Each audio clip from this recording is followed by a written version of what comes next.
It's profitable for doctrine, for reproof, for correction, for instruction in righteousness. So yan po yung Word of God. Dalawang bagay po yan, Old Testament at New Testament. Napakahalaga po niyan sa pagtuturo ng salita ng Panginoon. Ang Old Testament, tulad ng napag-aralan natin last week sa pamamagitan ni Pastor Justin, ang Old Testament ay shadow at yung New Testament ay reality. Kaya naisulat din ang Hebrews chapter 10 verse 1, sabi po doon, "For the law having a shadow of good things to come and not the very image of the things." So sa Tagalog sabi ganon, ang kautusan ay anino lamang at hindi lubos na naglalarawan ng mamumuting bagay na darating. Hindi ito mapapabanal sa mga lumalapit sa Diyos sa pamamagitan ng mga handog na inaali taon-taon. So our title for this day, Self-Performance versus Christ Performance. So itong dalawang bagay nito, magkalaban talaga ito. Hindi mo pwedeng pagsamahin ito, hindi pwedeng pagkakampihin, kasi nga hindi natin pwedeng ihalin tulad ang performance ng Diyos sa performance natin. Kaya itong dalawang ito, magkalaban po talaga yan. Ang Old Testament or Old Covenant under the law, ito po yung pinag-aaralan natin ng before cross. Mula Genesis chapter 1, sige po, next slide. Ayan. Tingnan niyo po. Mula Genesis chapter 1 hanggang John 19:30, yung sinabi ni Jesus na it is finished, yun po yung before cross. Ito po. At lahat pag sinabing it is finished, yung sinabi ni Jesus na it is finished, yung 613 laws na gawa na ng Panginoon, tinapos na natin sa krus ng Calvario. Kaya sinabi ni Jesus, it is finished. Tapos na. So sabi din ng Romans chapter 10 verse 4, "For Christ is the end of the law, for righteousness to everyone who believes." So end of the law, si Jesus Christ na yung nagtapos ng lahat ng utos. Dahil hindi nga talaga natin kaya po itong gawin. New Covenant or New Testament under grace, ito na po yung after cross. Mula sa John 19:30, nung sinabi ni Jesus, it is finished, hanggang Revelation chapter 22 verse 21, nung sinabi ni Jesus, the grace of our Lord Jesus Christ will be with you all. So sinabi ni Jesus dun sa pamamagitan ni John sa Revelation chapter 22 verse 21, the grace of our Lord nagtapos sa grasya ng Panginoon.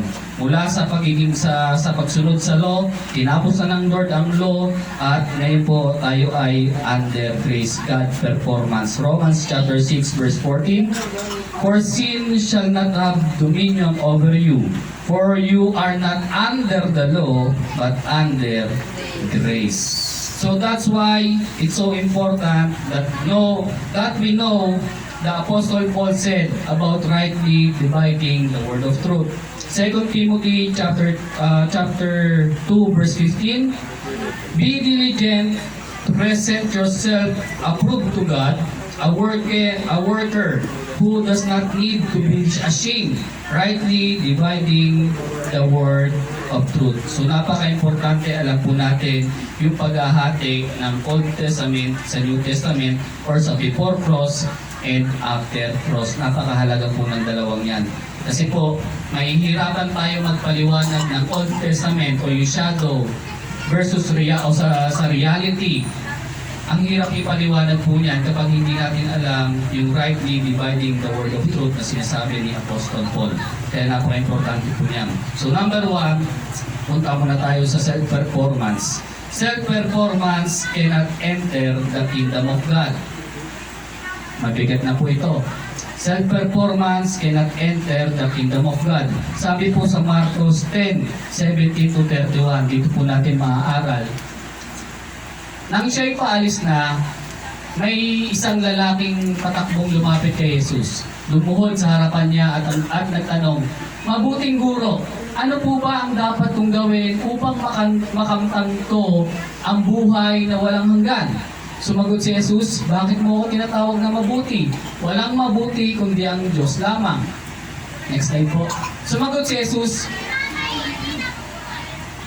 19, ayan. Alam mo ang mga utos ng Diyos. Huwag kang papatay, huwag kang mangangalunya, huwag kang magnanakaw, huwag kang sasaksi ng walang katotohanan, huwag kang mandaraya, igalang mo ang iyong ama't ina. Sumagot ang lalaki, Guro, mula pa sa aking pagkabata ay tinupad ko na ang lahat ng yan. Grabe yung bahag ng lalaking ito, no? Mula pagkabata, yung sinabi ni Jesus, parang ano yun eh, yung Ten Commandments. Nasa Ten Commandments yun. Parang sinabi nung lalaki, Guro, yung Ten Commandments mula pagkabata, ginawa ko na yan. Nagagawa ko na yan. Verse 21, magiliw siyang tinignan ni Jesus at sinabi, may isang bagay pa na dapat mong gawin. Ipagbili mo ang iyong mga ari-arian at ipamigay mo sa mga mahihirap. At magkakaroon ka ng kayamanan sa langit. Pagkatapos, bumalik ka at sumunod sa akin. Verse 22, nang marinig ito ng lalaki, siya'y nanlumo at malungkot na umalis sapagkat siya'y lubhang napakayaman. Napakayaman. Ayan, sir. Next slide.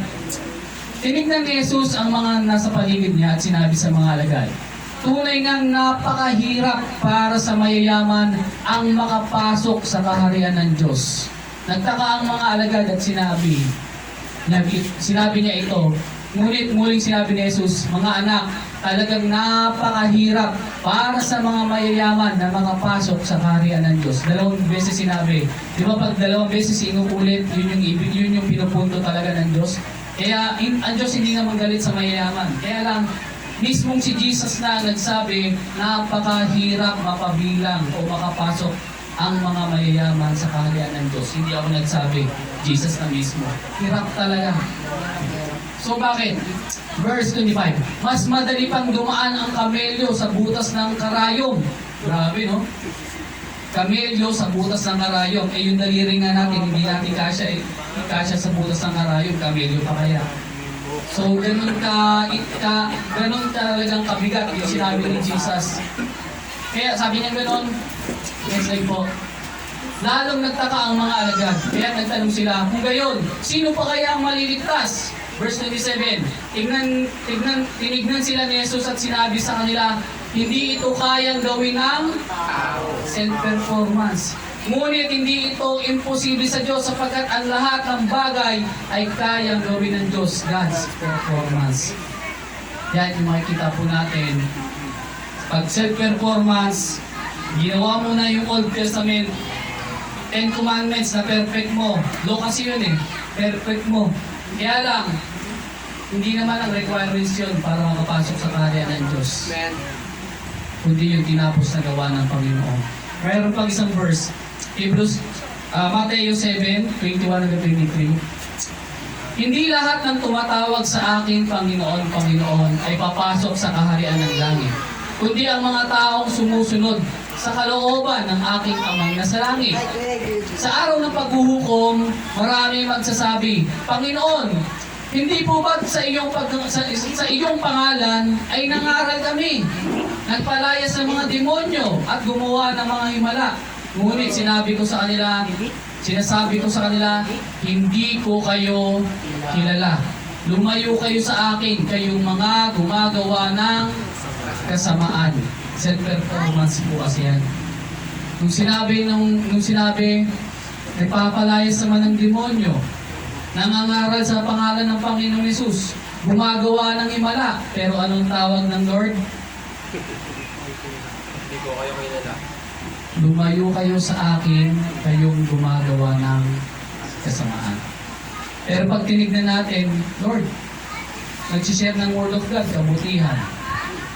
Gumagawa ng himala, kabutihan. Nagpapalayas ng demonyo sa pangalan nyo, kabutihan. Pero anong tawag ng Lord? Kasamaan. Bakit? Self-performance po kasi yan. Ang itinataas, sarili.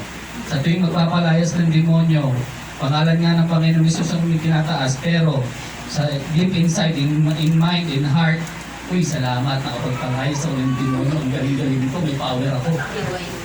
Sa pangalan ng Panginoon, ang dami gumagaling. Pero deep inside, in mind, in heart, uy, ang galing ko, pampira, para ako si Superman. Naipansin po natin, self-performance. Kaya sabi ng Lord, hindi lahat ng tumatawag sa Panginoon ay papasok sa kaharian ng Diyos. Kundi yun lamang sumusunod sa kalooban ng Diyos. Teka, Lord, sumusunod oh. Sumusunod naman sa kalooban ng Diyos. Kaya lang, self-performance nga po kasi yung pagsunod sa Panginoon. Nakuha po natin. Pasok tayo sa Christ performance. Christ's performance is the only way to enter the kingdom of God. John 14:6, napakalinaw. Jesus said to him, I am the way, the truth, and the life. No one comes to the Father except through Jesus. Walang iba paraan para makapasok o makapunta sa Ama, kundi sa pamamagitan ni Jesus sa tinapos na gawa ng Panginoon. Ano ba sabi sa Acts 4:12?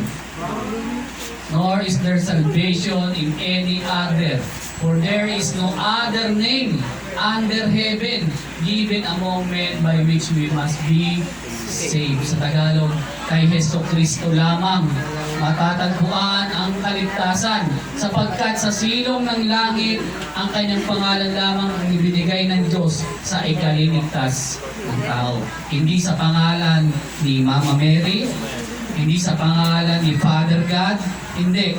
Kasi ang linaw na sinabi, kay Hesus Kristo lamang matatagpuan ang kaligtasan sa pangalan lamang ni Jesus. Walang masamang tumawag sa Holy Spirit, walang masamang tumawag sa Diyos Ama, walang masamang tumawag po dyan. Kasi nga, iisa lang po sila. Pero ang ibinigay ng Diyos Ama para sa kaligtasan ng tao, sino? Sa pangalan ng Panginoon Jesus. Kaya nga kung nabubuhay po, or nandito ngayon ang ating Diyos Ama, o si Mama Mary, baka sabihin niya, anak, bakit sa akin ka tumatawag? Ang kaligtasan, linaw, kay Yesu Cristo lamang. Baka tapikin tayo ni Mama Mary, tawag na sa akin ang tawag ng Mama Mary, sabi natin paulit-ulit na pagpupuri o pananalangin. Tapikin tayo ni Mama Mary, ano ka ba? Anak, hindi naman ako ang namatay sa krus, kundi yung anak ko, ayun mo si Jesus. Malinaw. Amen? God performance. Hindi po tayo maliligtas ng sino man kahit ang ating self-performance hindi yung paraan para makapasok sa kaharian ng Diyos. Hindi yung ginawa lang lamang ng Panginoon Jesus sa cross. Amen? So number 2, self-performance cannot remain with God forever. John chapter 15 verse 4, abide in me and in you, as the branch cannot bear fruit of itself unless it abides in the vine. Neither can you unless you abide in me. So totoo nga naman, ang isang puno na hiwala yung sanga, hindi nga talaga makakapamunga. Malinaw nga naman talaga yon. Kaya inutos ng Panginoon sa John 15 verse 4, kaya lang ito po ay before cross, inutos ko ito ng Diyos sa mga tao, sa atin, para tayo ay mamunga. At sinabi ng Lord, hindi ka talaga makakapanatili sa Diyos kung hindi ka makakapamunga, o hindi ka mamumunga kung hindi ka mananatili sa Diyos. Kaya lang, walang naka-perfect. Ulitin ko po, walang naka-perfect na nag-remain sa Diyos. Lahat sumasablay. Sa lahat, kapag nagkamali, nagkulang, umaayaw sa paglilingkod sa Panginoon. Kaya walang nakakapag-remain. Nakuha po natin. But ito po maganda, yung Christ performance. Christ performance in the movement of the Holy Spirit inside your spirit, that is why you can abide in God forever. So pag ang Holy Spirit na ang nanahan sa ating buhay, makakapag-remain na tayo sa Panginoon habang buhay. Pero kung tayo lang, self-performance lang, at pagka tayo tinamad na, umayaw na, wala na.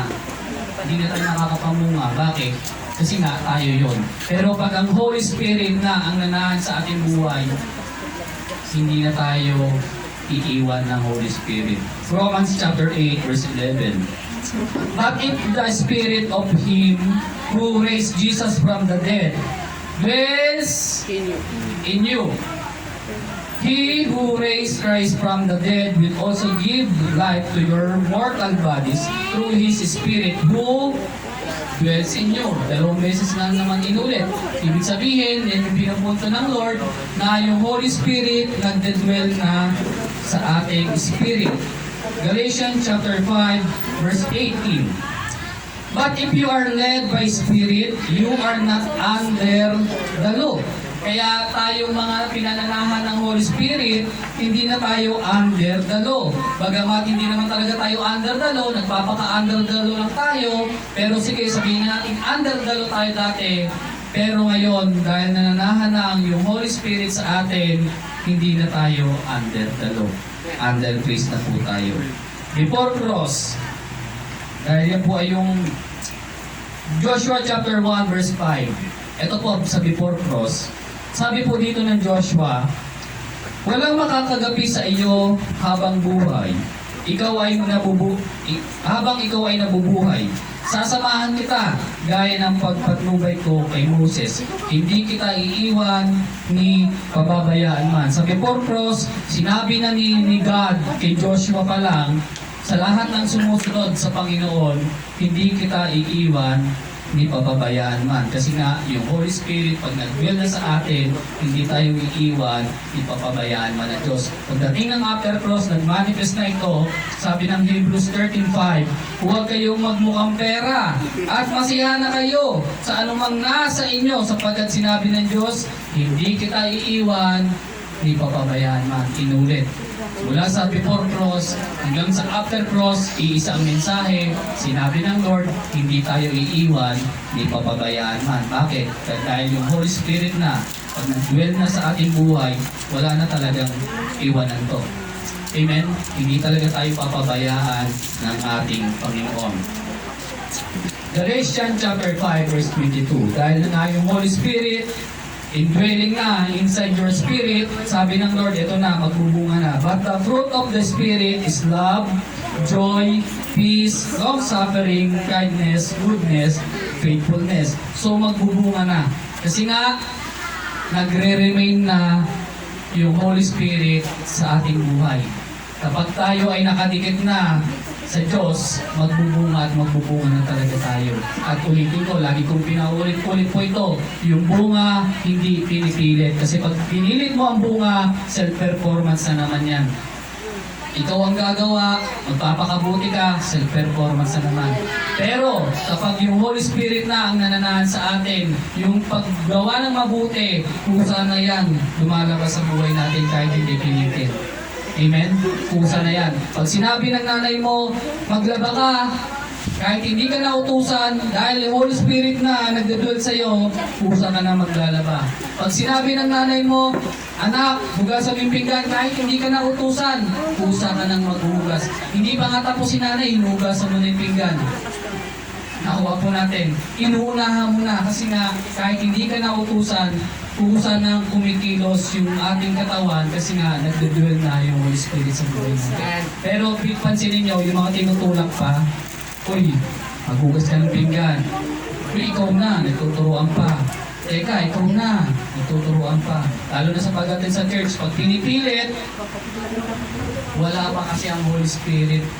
Pinipilit pa. Pero pansinin nyo yung mga hindi na ini-invite, kusa nang umaattend. Hindi na ini-invite. Kasi nag-dwell na yung Holy Spirit sa kanyang buhay. Nagmamanifest na po yung Holy Spirit, yung good works sa kanyang buhay. Amen? May natututunan po? Yes!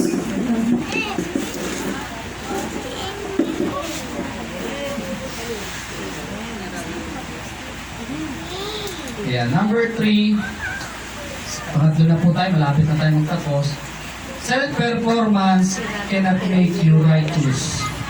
Number 1, all good deeds are flowed and lacking. So lahat ng ating mabubuting gawa, kahit yung pinakamabuting gawa na natin, ay sumasablay at kapos.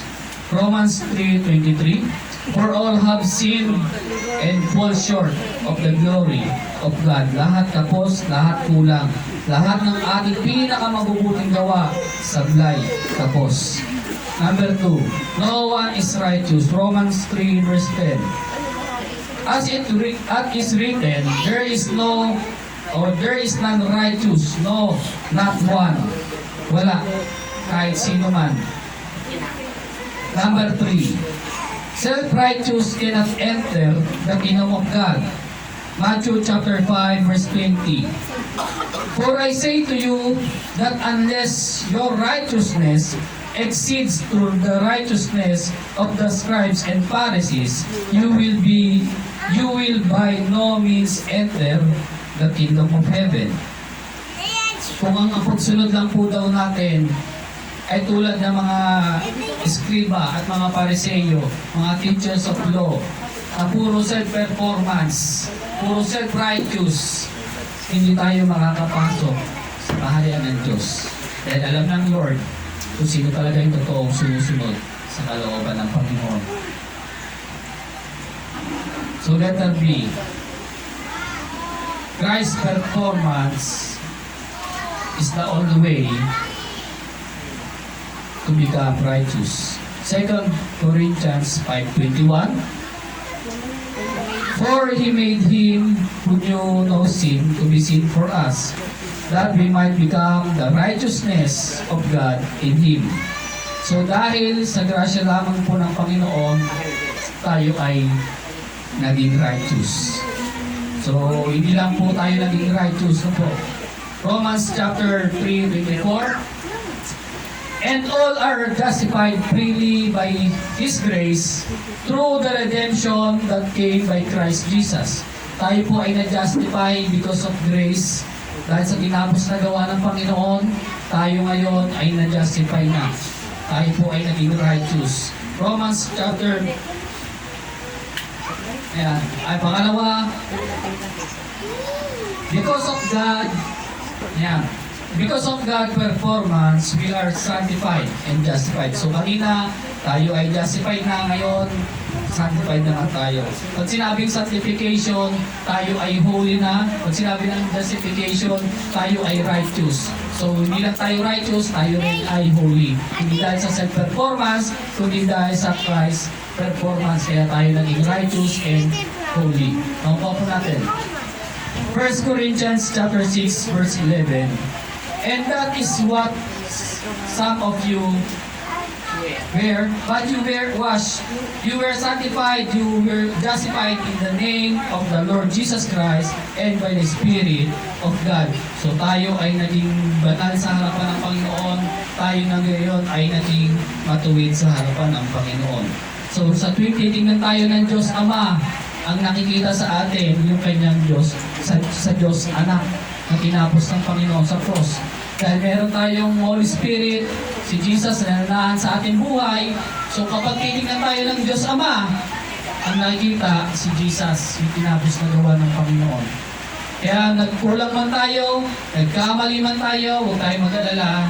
Pero hindi ko sinasabi na maging lisensya yung pagkukulang at pagkakasala. Nakuha po natin. Sa tuwing nagkukulang, nagkakamali, dahil wala naman talagang perfecto, kahit pastor, nagkukulang, nagkakamali, kahit mga pare, mga bishop man yan, o horse, o ano pa man yan, phone. So lahat nagkukulang, nagkakamali. Walang righteous eh. No one is righteous. Maliban lamang sa ating Panginoon Jesus. Kaya kapag tinignan tayo ng Panginoon o ng ating Diyos Ama, ang nakikita sa atin, yung tinapos sa gawa ng Panginoon Jesus sa krus. Yun ang nakikita. Kasi nga, hindi naman tayo righteous, hindi tayo holy. Si Jesus lamang, wala nang iba. Amen? So, dito na po tayo magtatapos. Yan, napakabilis, no? Conclusion na po tayo.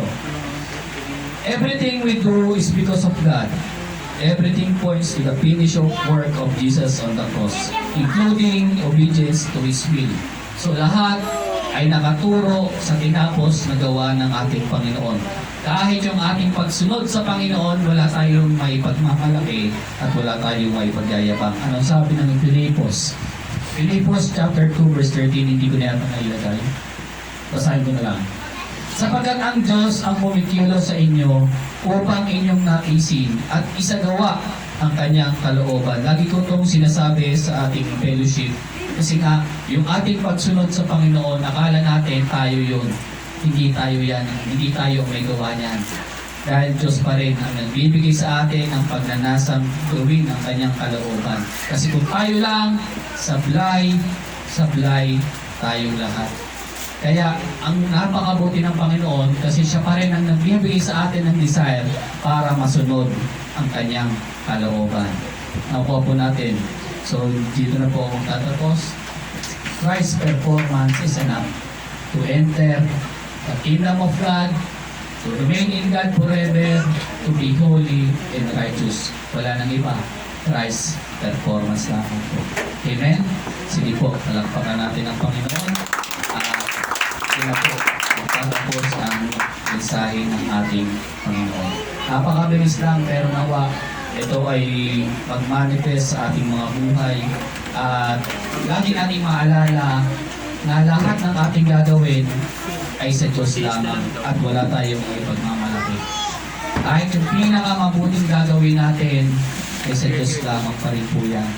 Nakuha po natin, wala na tayong may pagyayabang, wala tayong pagmamalaki, kahit tayo pa ang pinakamagaling na magturo ng salita ng Diyos, kahit tayo pa yung pinakamagaling mag-gitara, mag-drums, mag-piano, kahit tayo pa ang pinaka sa lahat. Kung hindi naman ang Diyos ang kumikilos sa ating buhay, useless lahat po yan. Useless po lahat. So, sige po, tayo pong lahat ay tumayo.